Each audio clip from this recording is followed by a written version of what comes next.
열왕기하 13장 10절 말씀부터 19절 말씀까지 보겠습니다.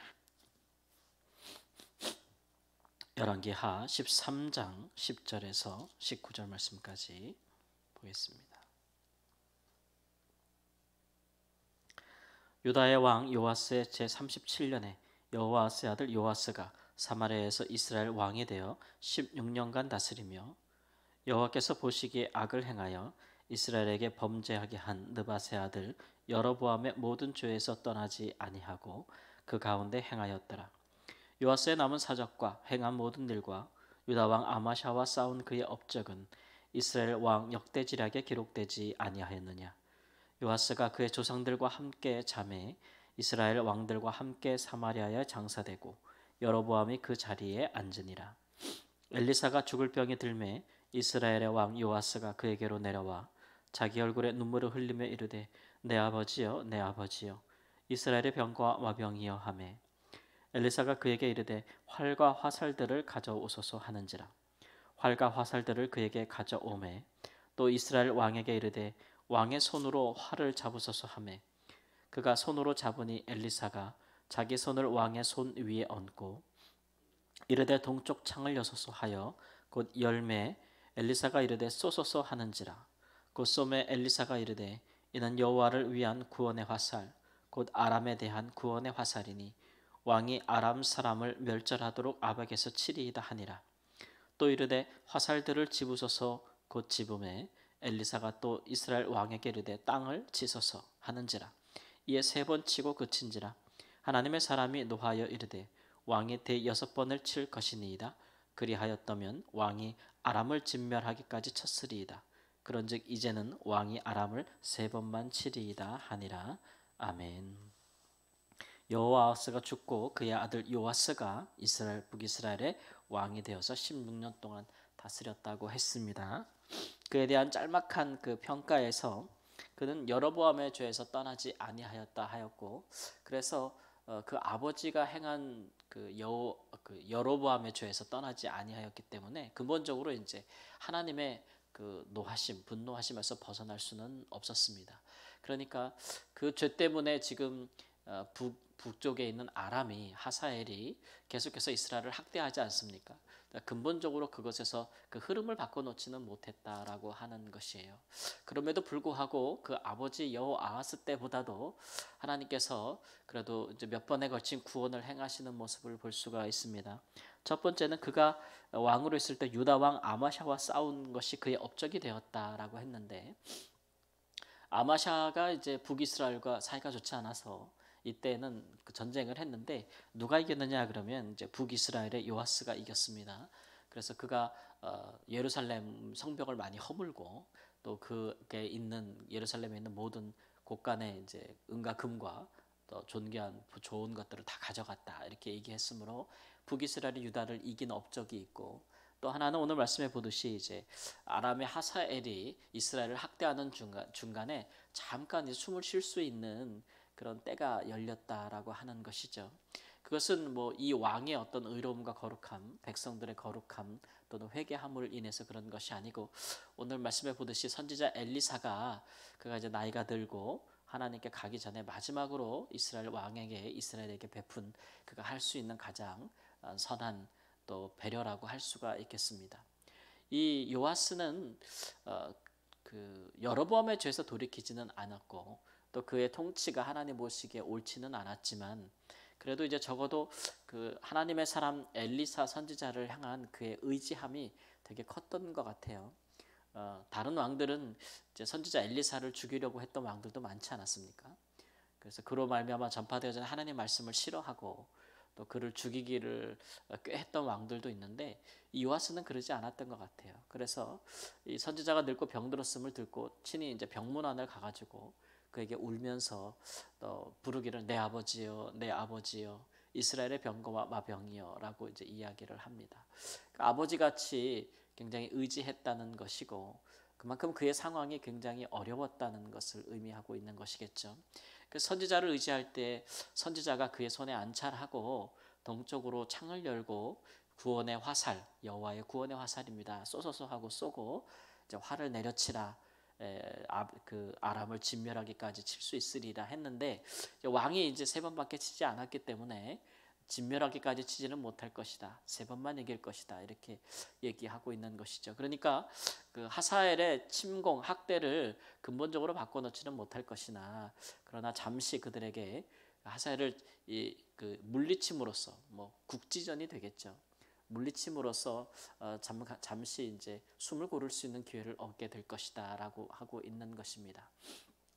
이런 역사들은 이제 뭐 왕이나 백성들이 하나님께 돌이키고 온전한 모습을 보였기 때문에 일어나는 일들은 아니고 이제 학대가 너무 심하기 때문에 그들의 죄악 때문에 그들이 당하는 고통이 너무 크기 때문에 하나님께서 이제 잠시 그들에게 은혜를 베푸신 까닭이다라는 것들을 알 수가 있습니다. 이런 일들이 있죠.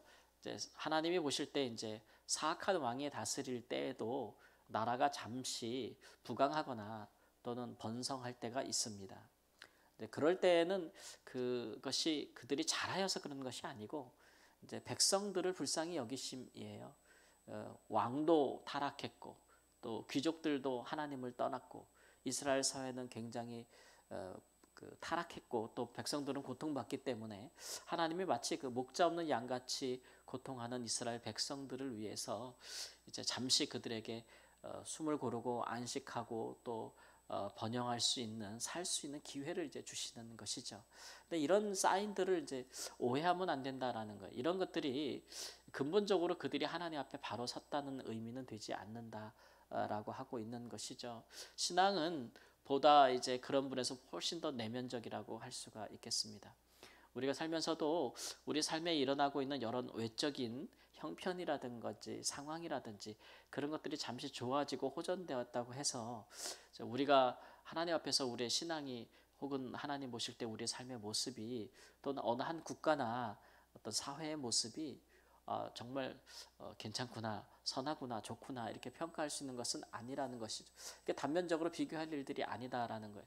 그래서 뭐 선진국은 하나님 앞에서 뭐 옳고 또 후진국들은 못 사니까 하나님 모시기에 악하고 이런 식의 흑백적인 생각으로 우리가 볼 것이 아니다라는 것을 이제 보여주고 있는 것이죠. 사실 북이스라엘에서 가장 북이스라엘이 번성하고 경제적으로 번영하고 군사적으로 안정되어 있을 때는 다름 아닌 아합 왕 때였고 아합 왕 때는 북이스라엘 왕 중에 하나님께서 가장 사악한 왕이라고 평가하실 때였기 때문에 이런 상반된 평가와 상황을 우리가 어떻게 이해할지에 대해서 성경적인 시각을 가질 필요가 있습니다.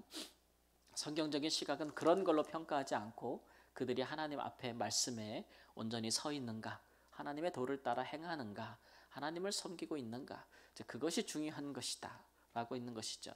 그러니까 오늘날 우리가 우리 사회를 진단할 때에도 우리나라가 선진국이냐, 경제적으로 잘 사느냐, 못 사느냐 이런 것들만 가지고 우리나라가 평안할 것이다, 우리나라가 잘 가고 있다 이렇게 평가할 것이 아니라는 거죠.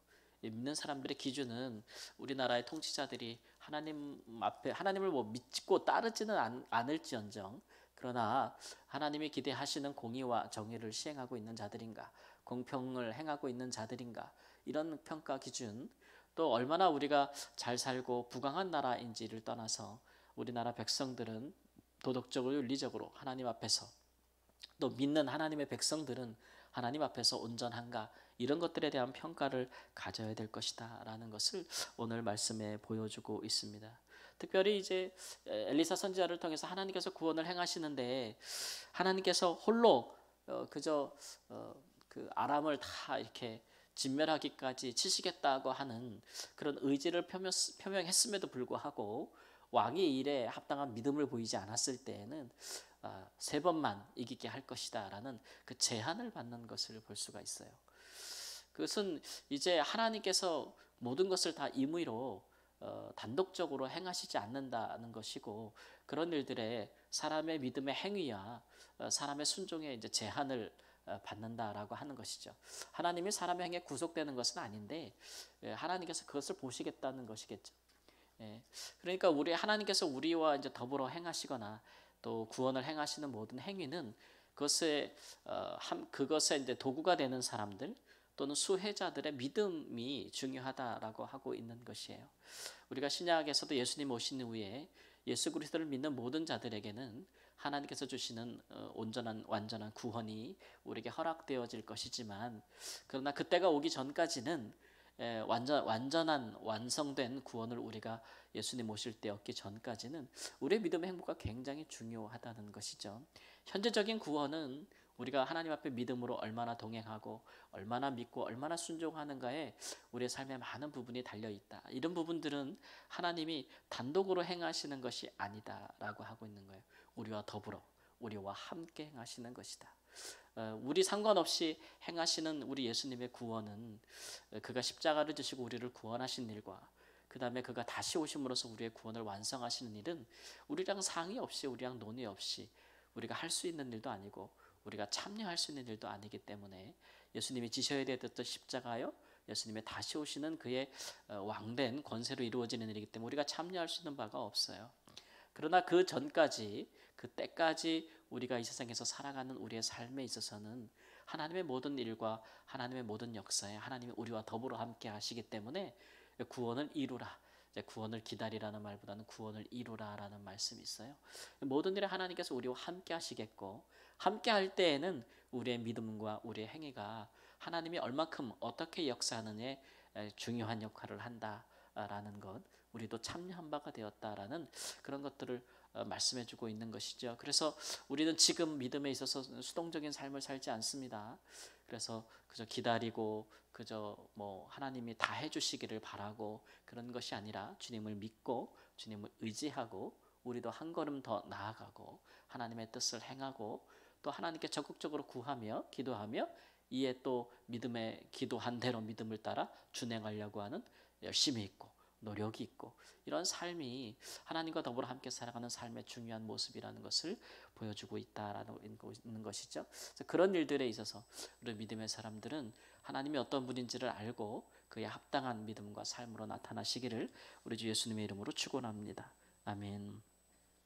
주님, 어느 시대나 어느 때나 주께서 행하시는 놀라운 구원이 하나님의 백성들 또 하나님께서 세우신 하나님 권위자들을 통해서 이 땅 가운데 이루어지는 줄을 믿습니다.